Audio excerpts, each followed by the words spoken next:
Welcome to the deep dive. You sent us your sources, and we're here to pull out the essential knowledge, the stuff that can really make a difference, without you having to wade through everything yourself. Exactly. Think of this as your express route to being well-informed.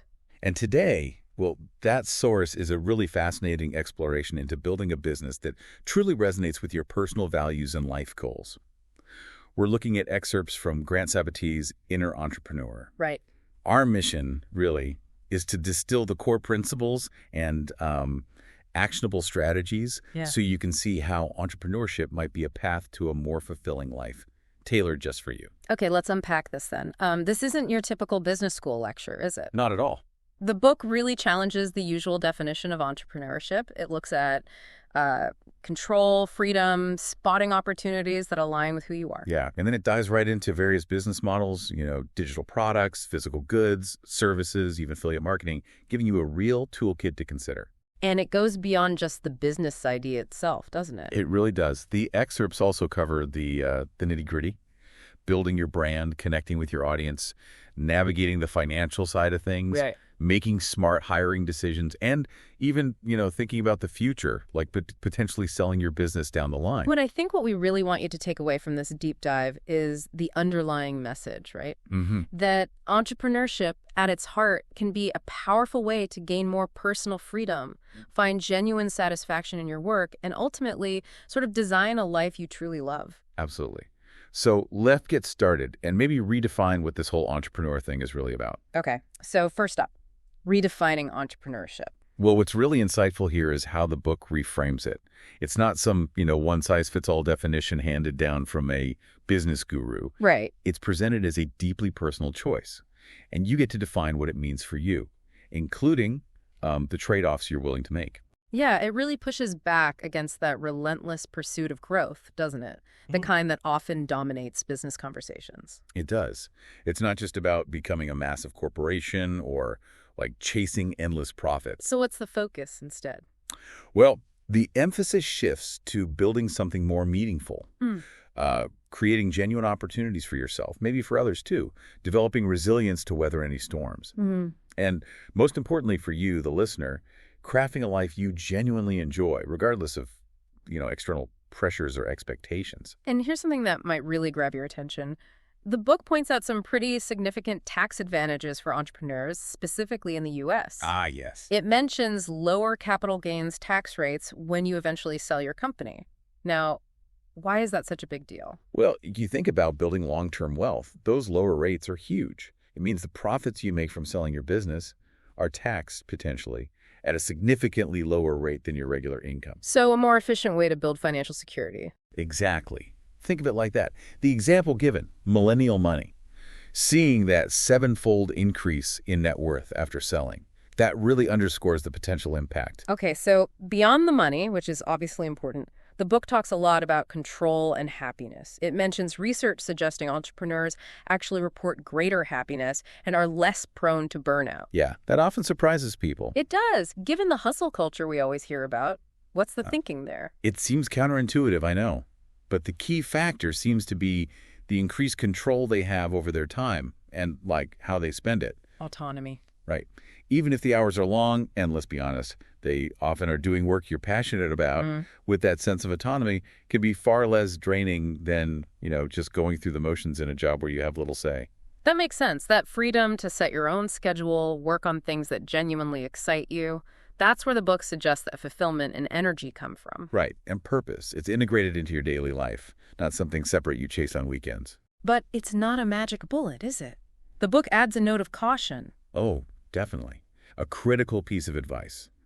Entrepreneurship isn't guaranteed happiness. You could build a very profitable business, sure, but if it doesn't align with your core values, your long-term aspirations, it could end up feeling, empty. Soul depleting even. So the ultimate goal isn't just hitting some revenue target. It's more about using this path, this entrepreneurial path, as a tool. Exactly. A tool to gain the freedom to live life on your own terms and to reach your full potential, however you define that for yourself. Okay. And for those of you listening who might be thinking, this sounds great, but the book tackles those common excuses head on, the reasons people give for not starting. Right, let's hit those directly. The classic, I don't have time. The book's pretty direct on that one. It suggests it's really about prioritizing what's important to you, making time for those priorities. Okay. And I don't have the money. The perspective there is that you often don't need a massive initial investment. In many cases, you can actually start generating income without spending a significant amount up front. What about skills? I don't have the right skills. The counter to that is you likely already possess a valuable set of skills. It's just a matter of figuring out how to apply them in a business context. You know more than you think. And the I didn't go to business school concern.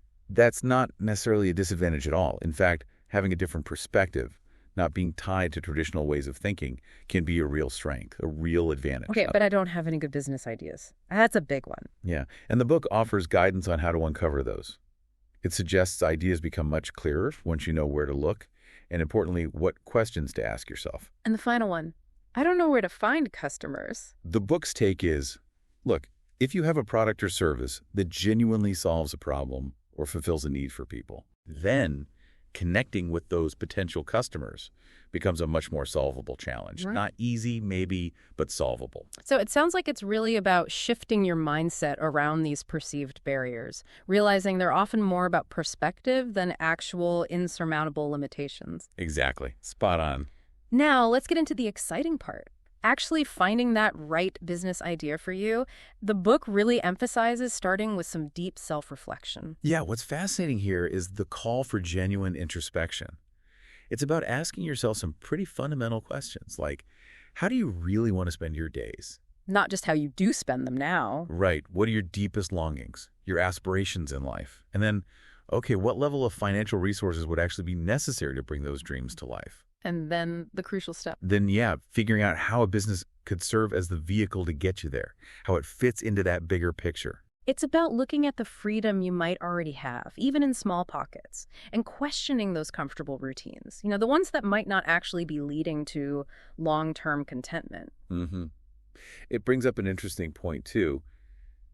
What motivates you more? Yeah. The fear of failing if you try something new, or the fear of regretting not trying something that could have been amazing. That's a powerful framing. And the author's own journey really illustrates this. He built a successful digital marketing agency, a consulting business. Right. But it ultimately didn't align with his deeper passions. Right. It wasn't fulfilling. So what changed? It wasn't until he actually reached financial independence that he felt he had the freedom to pivot, to focus on his passion project, which was millennial money. And that wasn't initially intended as a business, was it? No, not at all. It started as just a way for him to share his personal finance knowledge, help others, which kind of highlights that sometimes the most fulfilling paths emerge from genuine interest, even if they don't start with a formal business plan. Right. And here's a somewhat counterintuitive idea from the book. True freedom in entrepreneurship isn't about having endless choices. Oh. It actually comes from setting intentional limits. Boundaries. This helps you avoid getting overwhelmed by possibilities and constantly chasing the next big thing without ever truly enjoying the freedom you've created. That makes a lot of sense. Being deliberate about what you don't want to do, maybe. Exactly. Figuring out your nose. Yeah. However, the book also warns against setting too many limitations, just out of fear. Fear of stepping outside your comfort zone. It's a balance. It's a delicate balance, yeah, between having healthy boundaries and still being open to experimentation, to trying new things. Okay. So to help you, the listener, start brainstorming those business ideas, the book provides a really helpful set of questions for self-exploration. Let's maybe run through a few. Good idea. Get you thinking. Okay, consider this. What are you naturally good at? What comes easy to you? What subjects or areas do you know a significant amount about? Where's your expertise? How do you choose to spend your free time when you have no obligations? What do you gravitate towards? What are those things you love doing that you can see yourself still being passionate about years from now? Those long-lasting interests. Think about challenges you've personally overcome in your life. What have you learned? What do friends, family, or colleagues consistently ask you for help with? Where are you the go-to person? What are the everyday frustrations or pain points you encounter? In your own life, or maybe in your current work? What specific skills or expertise do you have that others might find really valuable? Things you could teach or do for someone else? And finally, are there any emerging trends or new technologies that you understand better than the average person? Something you're ahead of the curve on? The example of Tanvi Shah is a great real-world illustration.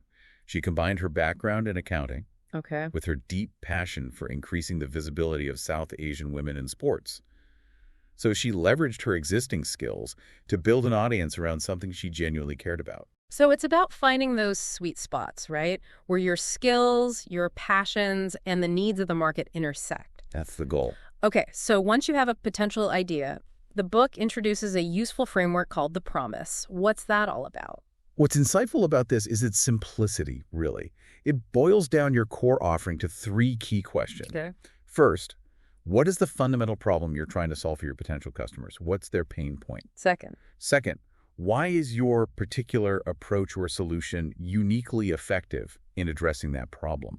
What makes you different or better? And third, how exactly will you deliver that solution to them? What's the mechanism? the example of Travis Hornsby at Student Loan Planner really brings this framework to life, doesn't it? It really does. The core problem, overwhelming student loan debt, huge issue. Right. The why his service helps is that it provides expert financial planning, data-driven strategies specifically tailored to student loan repayment. It helps people save money, reduce stress. And The how is through his team's expertise and that personalized guidance they offer. So it's about clearly and concisely articulating the value you're offering, making that promise clear. Exactly. Now, let's move into exploring some of the different business models the book highlights. We could start with digital products. Okay. Digital products, things like software, ebooks, online courses, memberships, templates.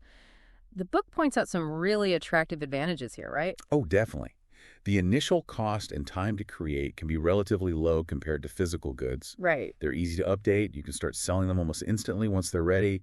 And the ability to scale, well, it's practically limitless. Yeah. Unlike physical goods, you don't have the complexities of manufacturing, shipping, inventory. None of that. And the book talks about this value ladder concept. Explain that. Think of it like this. You start by offering free, valuable content, maybe a blog, a newsletter, to build trust and attract an audience. Then you might offer small, inexpensive products, like a short guide or a template, to introduce them to your paid offerings. Getting them used to paying. Exactly. And then you gradually move towards higher-priced products or services, maybe a full course or a membership, as you build a stronger relationship and demonstrate more value. It stresses the importance of focusing on what you already know, your expertise. Right. Sell what you know. And also doing your research, seeing what digital products are already successful in your niche. Yeah, if there's an existing market for a particular type of digital product related to your expertise, that's a good sign. It shows potential demand.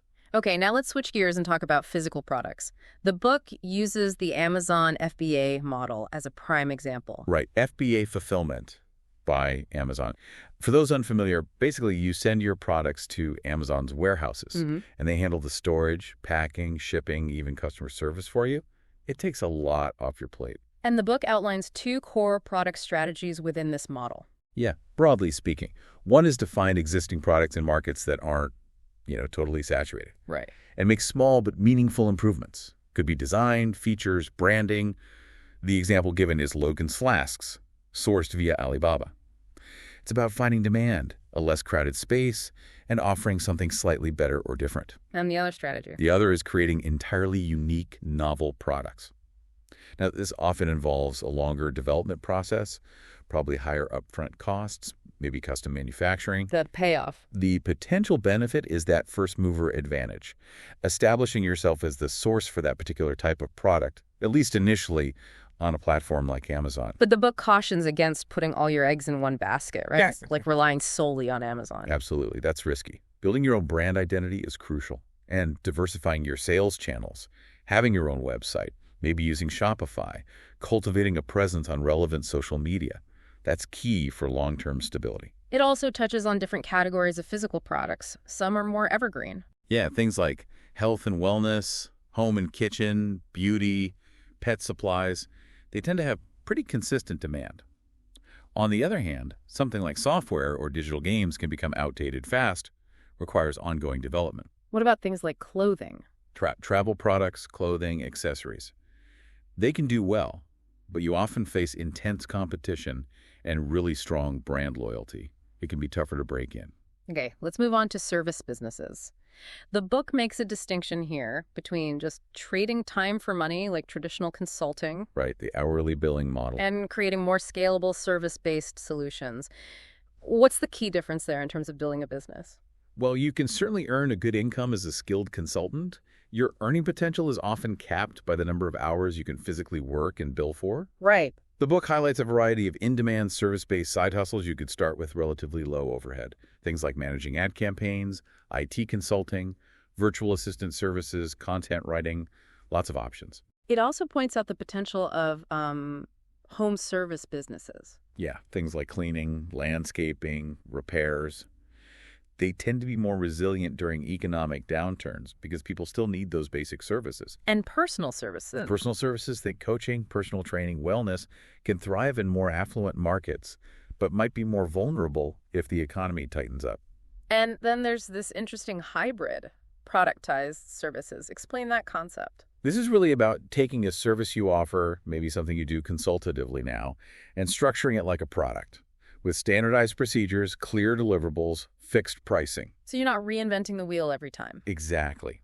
And crucially, this standardization makes it possible to potentially train others to deliver the service, allowing you to scale beyond your own time. The Travis Hornsby example comes up again here, right? Yes, Student Loan Planner is a perfect example. He took his expertise, created a standardized planning process, and now his team of consultants follows that process.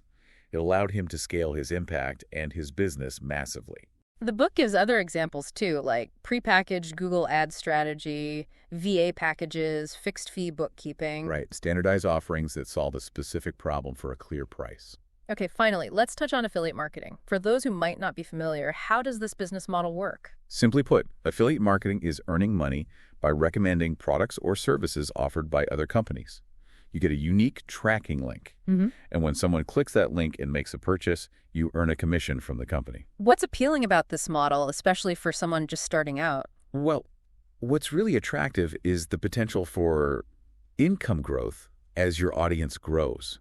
It can scale really well. As more people trust your recommendations and click your links, your earning potential increases without you necessarily creating more products yourself. Right. The book even mentions examples of very high single commissions in certain niches, so the potential can be significant.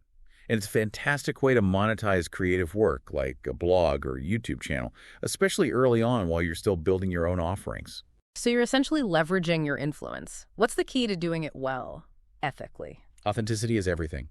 The key is to create valuable content that resonates with your audience and to genuinely recommend products or services that you believe in, that you've likely used yourself, and that will truly benefit them.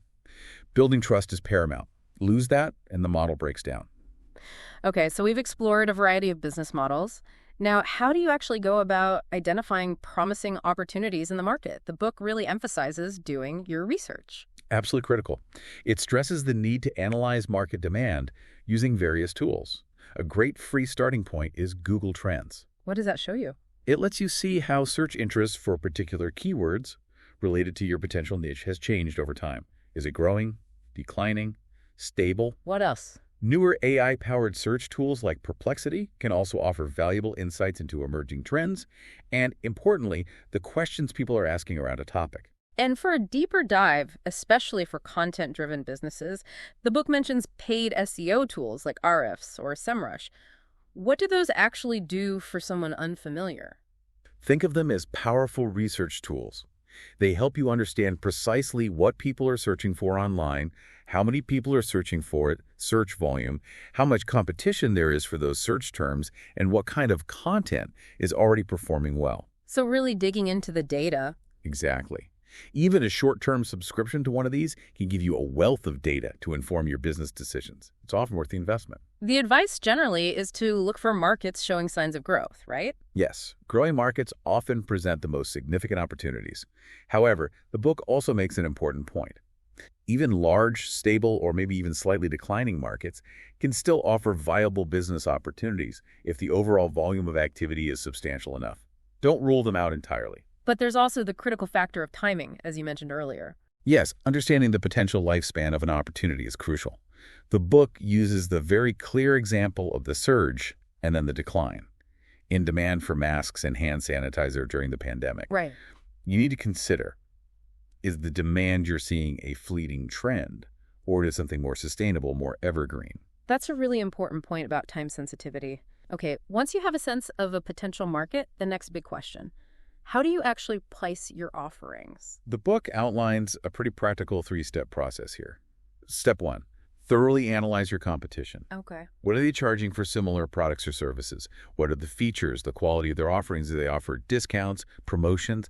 And ideally, if you can get a sense of their sales volume, maybe using some of those spy tools the book mentions, that's even more valuable. And importantly, the book encourages a mindset of cooperation over just cutthroat competition. Yeah, it suggests that engaging with others in your market, understanding their perspective, can actually provide valuable insights into pricing strategies and the overall market dynamics. You can learn from each other. Okay, step 2. Step 2 is to carefully factor in all your expenses.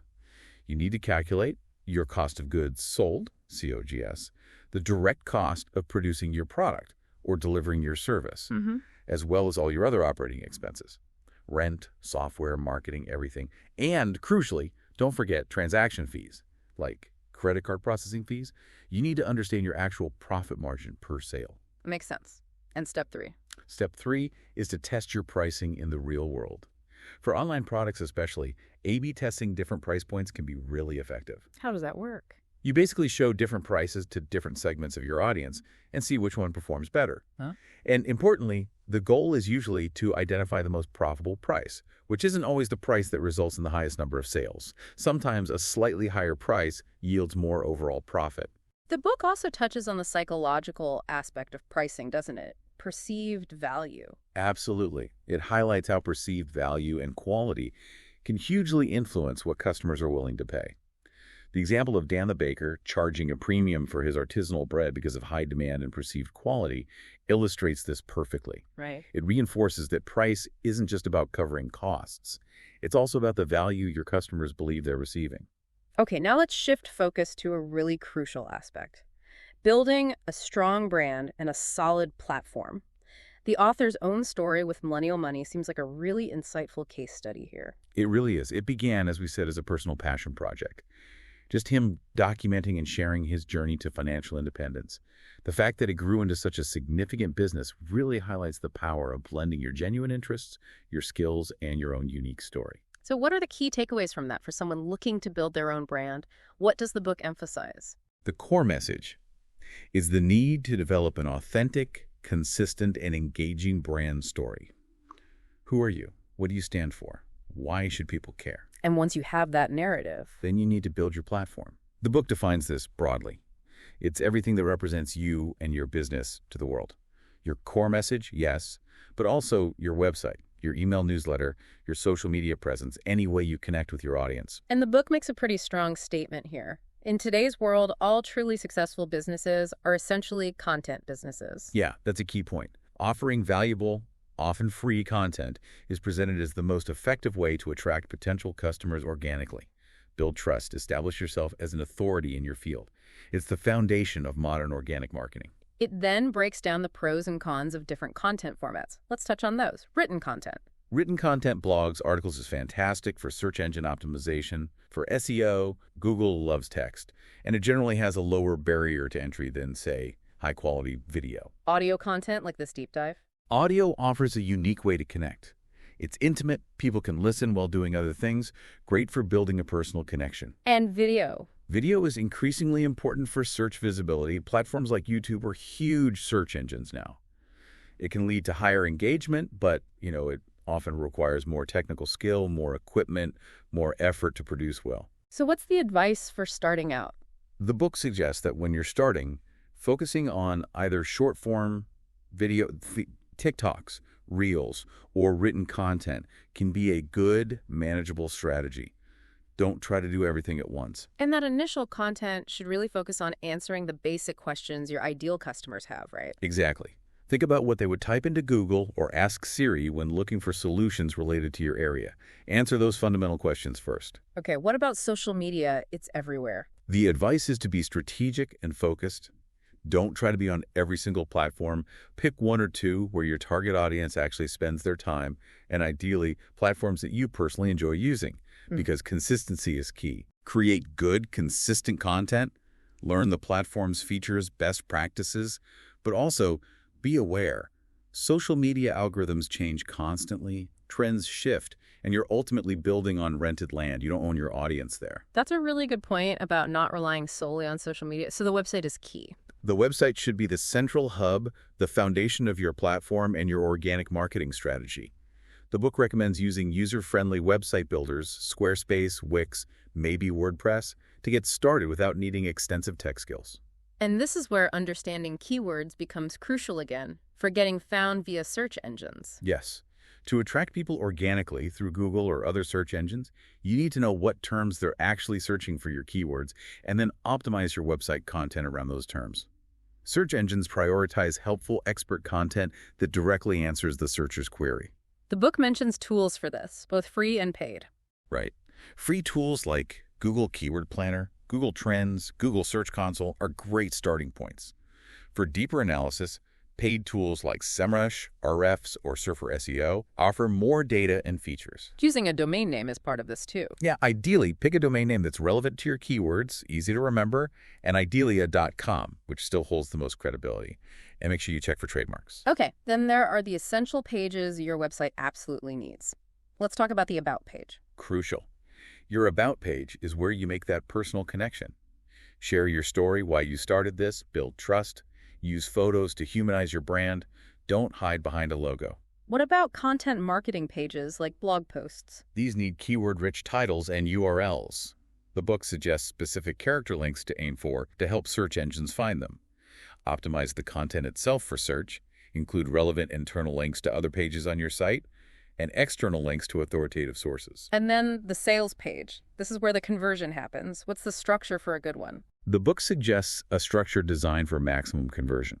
Start by clearly identifying the customer's pain point. Then present your product or service as the solution, focusing on the benefits for them. Explain how it works simply. Show social proof testimonials, reviews, case studies. Address common objections upfront in an FAQ section. Offer a guarantee to reduce their risk. Include very clear calls to action, tell them exactly what to do next, and maybe consider offering upsells or related products to increase the average order value. The author even references his own community sales page as an example to look at. Lots to think about there. Finally, on the platform side, the book strongly recommends building an email list. Why is that so important? Because email gives you a direct line of communication with your audience that you control. You're not subject to algorithm changes. It allows you to nurture relationships, share valuable updates, promote offers directly. It's often the most valuable asset a digital business has. And what should you send new subscribers? Have a welcome email sequence ready. First, email. Welcome them, maybe offer a small gift. Second, introduce yourself, your brand story. Third, maybe point them to some of your best, most popular content to get them engaged right away. Okay, that covers building the brand and platform. Now let's dive into the foundational elements, the legal and financial stuff. Super important, maybe not always glamorous. The book discusses setting up an LLC, a limited liability company. What's the main benefit? The primary advantage really is liability protection. It creates a legal separation between you personally and your business. Meaning if your business incurs debt or gets sued, your personal assets like your house, your savings are generally protected. It shields you personally. Plus, LLCs can offer tax advantages. Pass-through taxation is common, meaning profits and losses are reported on your personal return, avoiding the double taxation corporations face. And the S-Corp election. Right, you can elect for your LLC to be taxed as an S-corporation by the IRS. This can potentially save you money on self-employment taxes, especially as your income grows. The book outlines the basic steps and costs involved in setting one up, whether DIY or using a service like LegalZoom. Okay. The book also strongly advises opening dedicated business banking accounts. Why is that so important? Seems basic, but... It's fundamental. Keeping business and personal finances separate makes bookkeeping and tax prep infinitely simpler and clearer. It also just looks more professional to clients, suppliers, and the IRS. Plus, the book mentions looking out for sign-up bonuses on business accounts, free money. Good tip. Then there's bookkeeping and accounting, often dreaded. What's the advice there? Outsource. The recommendation is yes, outsource when you can afford it. Absolutely. It frees up your time and ensures accuracy. But in the early stages, even if you plan to outsource later, handling your own basic bookkeeping can give you invaluable insights into the financial health of your business. You'll really understand where the money comes from and where it goes. The book lists common essential expenses versus discretionary ones to help you categorize. Understanding your profit and loss statement, the P&L, is key too. What does that actually show you? Your P&L, or income statement, summarizes your revenues, your cost of goods sold, and your operating expenses over a specific period like a month or a quarter. The bottom line shows your net profit or loss. It's absolutely crucial for understanding if your business is actually profitable and for making informed decisions about strategy, pricing, and cost cutting. And how is the cash flow statement different? While the P&L shows profitability over time, the cash flow statement tracks the actual movement of cash in and out of your business during that period. Cash is king, right? Right. This statement helps you ensure you have enough liquid cash on hand to cover your short-term obligations, paying bills, payroll. It's vital for predicting future cash needs and planning for growth or potential slow periods. You can be profitable on paper, but still run out of cash if you're not managing it well. Okay, very important distinction. Now let's talk about building momentum and ensuring your business has staying power, sustainability. The book emphasizes that intrinsic motivation, that internal drive is essential. Absolutely essential. Entrepreneurship is a marathon, not a sprint. There will be challenges, setbacks. That inner drive, that passion for what you're doing is what will keep you going when things get tough. And it highlights that once you start gaining traction, momentum itself becomes a powerful force. Right? It really does. Success breeds success. Yeah. It encourages perseverance and cautions against giving up too quickly, especially if initial results are slow. It takes time. The book introduces the concept of the solopreneur level as a key stage in this journey. So what exactly does it mean to be a solopreneur in this context? Is it just being solo? Not necessarily just being solo forever, but it's that stage where your side project evolves into a sustainable business where you're the primary operator.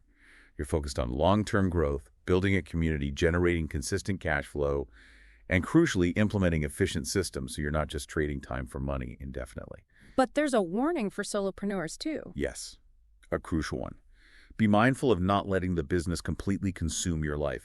Don't lose the very personal control and freedom you were probably seeking in the first place by creating a new kind of trap for yourself. So to build a loyal audience and create that sustainable business as a solopreneur, the book recommends building in public.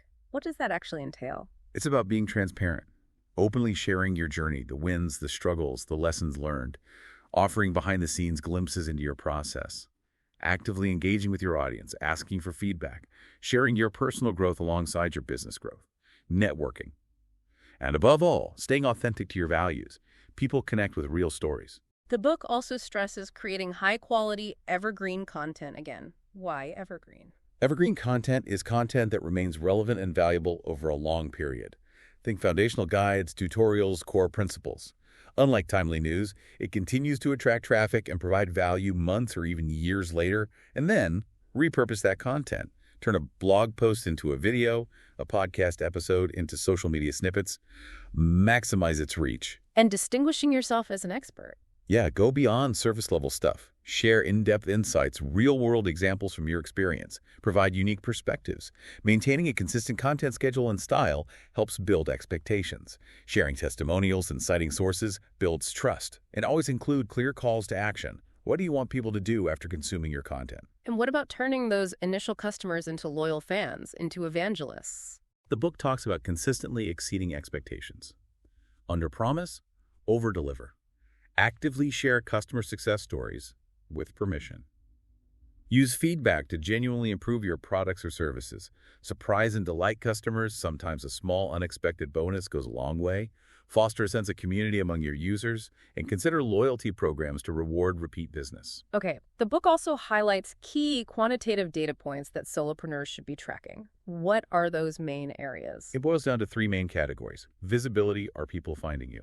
Think website traffic, social media impressions, engagement, are they interacting, likes, comments, shares, email open rates, and sales, are they buying, conversion rates, revenue, customer lifetime value. Tracking these helps you understand what's working and what's not. Make data-driven decisions. Effective cash flow management is particularly critical at this solopreneur stage, right, to gain that freedom. Absolutely critical. The primary goal is consistent positive cash flow that covers not just business expenses, but also your personal living expenses. That's the first step towards real freedom. Managing your accounts payable when you pay your bills effectively is key for controlling costs and maintaining good supplier relationships. It also introduces the cash conversion cycle, or CCC. Yeah, that's a slightly more advanced metric, but it measures how quickly your business turns its investments like inventory or paying for services back into cash in your bank account. A shorter cycle is generally better. The book then outlines 5 phases of cash flow management, leading up to something called the lifestyle business cash flow method. What's the core idea there? The lifestyle business cash flow method is really focused on achieving financial independence through your business, but not solely reliant on the day-to-day business operations forever. How does that work? It involves a few key steps. First, pay yourself a consistent, healthy salary from the business profits. Second, strategically reinvest a portion of the remaining profits back into the business for smart growth. And third, crucially, invest the rest of the profits outside the business in stocks, real estate, other diversified assets to build long-term wealth and financial security independent of the business itself. And within that method, what are some specific strategies for optimizing personal finances, tax-advantaged accounts? Yes, exactly. Maximize contributions to retirement accounts available to self-employed individuals, like SEP IRAs or solo 401k. Utilize health savings accounts, HSAs. If you have a high-deductible health plan, huge tax benefits there. Max out traditional or Roth IRAs. Prioritize paying down any high-interest debt, like credit cards. And consider investments in real estate for potential tax benefits and diversification. Okay, now, as the business grows beyond just you, streamlining operations becomes vital. The book talks about standardizing processes by creating a standard operating procedures, or SOP, manual. What are the benefits? Sounds a bit corporate, maybe. It might sound corporate, but the benefits are huge, even for small businesses. An SOP manual ensures consistency tasks get done the same way correctly every time. This leads to higher quality, fewer errors. It significantly improves efficiency. People aren't constantly asking how to do things or reinventing the wheel. And crucially for the owner, it frees up your time by making delegation much, much easier and more reliable. So how do you actually create one? What's the process? The book suggests a clear step-by-step approach. First, identify your core business processes, the recurring tasks essential to your operations. Think marketing, sales, fulfillment, customer service. Okay. Then, break down each process into individual actionable tasks. For each task, document the 5 W's and H. Who is responsible? What needs to be done? When should it be done? Where does it take place? For example, which software? And most importantly, how should it be done? Provide clear step-by-step instructions, maybe with screenshots or checklists. And review it regularly. Absolutely. Review and refine it. Businesses evolve, processes change. Keep it a living document. The book also suggests thinking about tasks you like, love, and hate.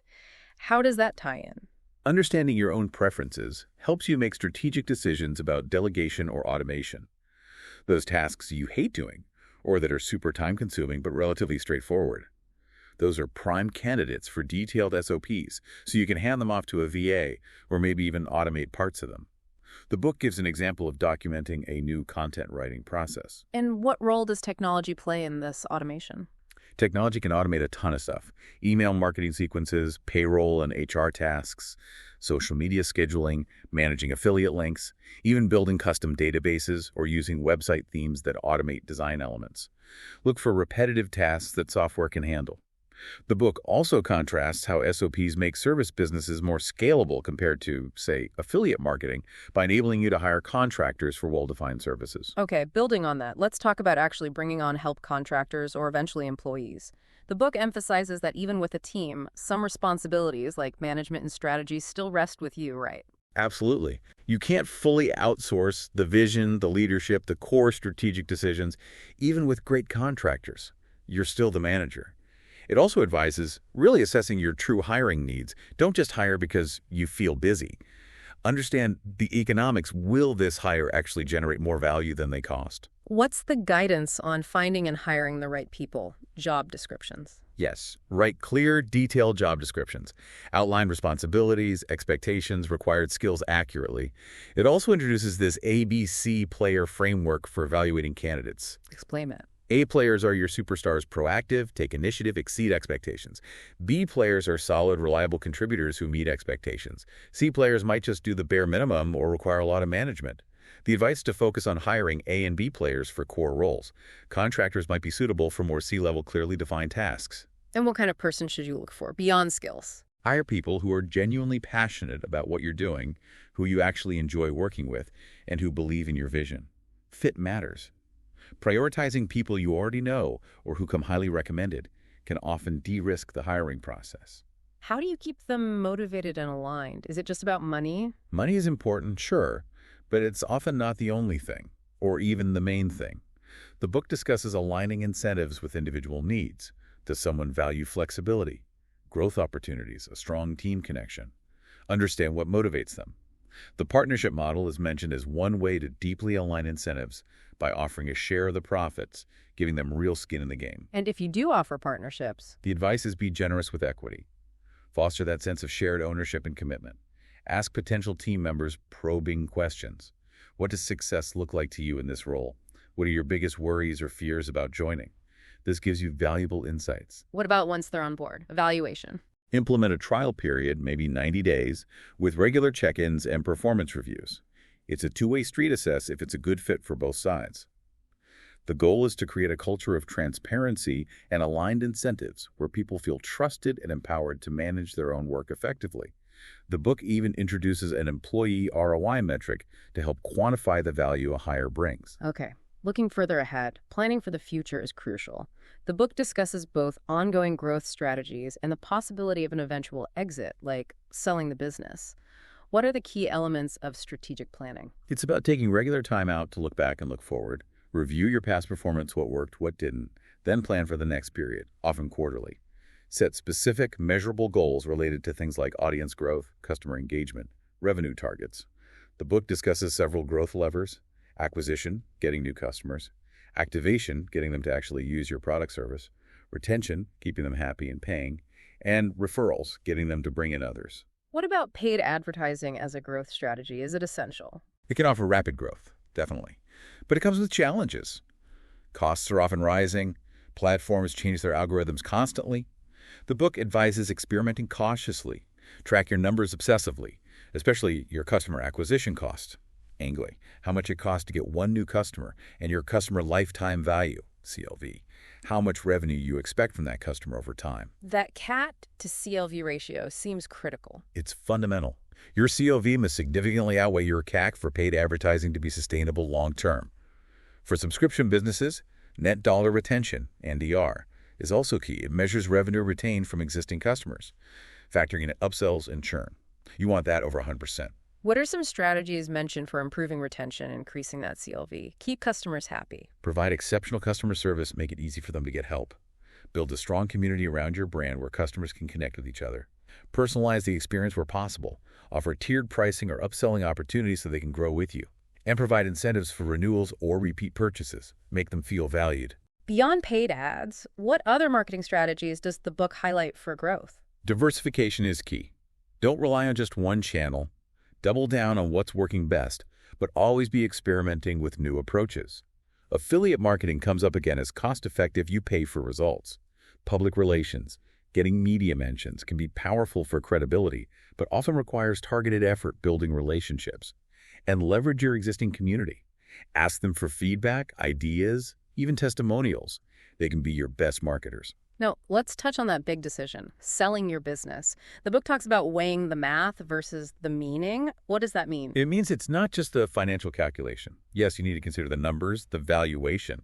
But selling a business you've poured years into is also a huge personal and emotional decision. What will you do next? What does this business mean to you beyond the money? You need to weigh both sides. What makes a business attractive to potential buyers? More sellable? Several key factors: strong, consistent, and ideally growing financial performance. Clear potential for future growth. A diversified customer base not reliant on just one or two big clients. Well-documented, replicable systems and processes, an SOP manual helps hugely here. And comprehensive tracking of key business metrics. Buyers want predictability and reduced risk. What are some of those essential financial metrics buyers look at? Revenue, obviously. Net profit margin, how much profit you keep. Recurring revenue, if applicable, is highly valued. Customer acquisition cost, lifetime value, churn rate. They want to see healthy unit economics. Before you even think about selling, what prep work is needed? Get your house in order. Ensure all financial records are accurate, clean, and up to date. Make sure you're compliant with all regulations. Address any potential legal or operational issues proactively. You want to look good during due diligence. The book also gives guidance on finding and working with business brokers who can help manage the sale process. How can thinking about a potential future sale influence how you run the business now? It encourages you to build a better business from day one. Think like an investor. Focus on strong fundamentals, clear systems, profitability, documentation. This not only makes it more sellable later, but also makes it a more resilient and valuable business for you in the meantime. The book also touches on different deal structures, cash, equity, earnouts, where part of the price depends on future performance and valuation methods, noting it ultimately comes down to what a buyer will pay. Timing seems like it would be crucial too. Absolutely. Factors like the overall economy, trends in your specific industry, like if lots of acquisitions are happening, rising valuations for similar businesses, shifts in consumer behavior, these can all influence the best time to sell. The author shares his own reasons for selling Millennial Money, which were strategic for the platform's future. Okay, as a potential next step after selling, the book explores building a holding company. What exactly is that structure? A holding company, or holdco, is essentially a parent company set up primarily to own controlling interests in other companies or assets. Think stocks, real estate, other operating businesses. It's a separate legal entity designed to manage these diverse holdings. What are the benefits of doing that? It can offer legal and financial protection, segregating the risks of different ventures. It allows for a more efficient management of diverse investments under one umbrella. The book outlines the basic steps. Choose the entity type, often an LLC or corporation. Pick a name, register it, get an EIN from the IRS. And there are different types of holding companies. Yeah, the book describes a few. Pure holding companies just hold assets. Operational ones also actively manage subsidiaries. Aggregators focus on buying and consolidating businesses in one industry. And then there are broader holdcos, like Berkshire Hathaway is the classic example, with a diverse portfolio across sectors. What should you consider when deciding what to invest in under the holding company? Reinvest profits strategically. Consider both monetary return and non-monetary value. Does it align with your interests? Does it have impact? Motivations might be continued growth, market opportunities, diversification, or just the joy of building new things. The book suggests looking at real estate for tax advantages, acquiring profitable existing businesses, companies with strong competitive advantages, moats, asset-light businesses, businesses with pricing power, and maybe vertically integrated businesses. Finally, the book offers guidance on actually evaluating and acquiring other businesses through a holding company. What are the key steps or considerations? It outlines the typical acquisition process. Finding targets, signing NDAs, initial review, talking to owners, making a formal offer, letter of intent, or LOI, performing thorough due diligence, deep dive into their books and operations, negotiating the final purchase agreement, closing the deal, and then the important work of integrating the acquired business. It also touches on financing options like SBA loans and stresses the importance of having a good acquisition team, lawyer, accountant, maybe operational experts. Wow, okay. So the book really covers the full life cycle. It wraps up with the author's personal reflection, doesn't it? Emphasizing the challenges, but also the rewards. Yeah, he emphasizes that while the path is definitely challenging, the rewards of building something meaningful, something aligned with your values, are absolutely worth the effort. It's a process of becoming. And the final thought is really encouraging, suggesting that you, the listener, might be closer than you think to creating a life you truly love through this path of inner entrepreneurship. It really feels like the core message is empowerment. Indeed. This deep dive into inner entrepreneur really shows that building a business isn't just about the money. It's fundamentally about creating a path to greater personal freedom, finding fulfillment, building a life on your own terms. It requires that alignment of passion with strategy and a continuous commitment to learning and growth. So as you consider all of this, maybe here's a final thought for you to chew on. Reflecting on your own unique skills and passions, what's one small intentional boundary or limit you could set for yourself today, either in your current work or in pursuing those entrepreneurial ideas that might, maybe surprisingly, unlock a greater sense of freedom and direction for you? That's a powerful question to ponder. And if this deep dive has piqued your interest, we definitely recommend checking out Grant Sabatier's Inner Entrepreneur in its entirety. there's obviously a lot more detail and nuance in the full work. Absolutely. And as always, we invite you to share the sources you're curious about with us for future deep dives. We're here to help you cut through the noise and extract the insights that matter most to you. Thanks for joining us for this deep dive.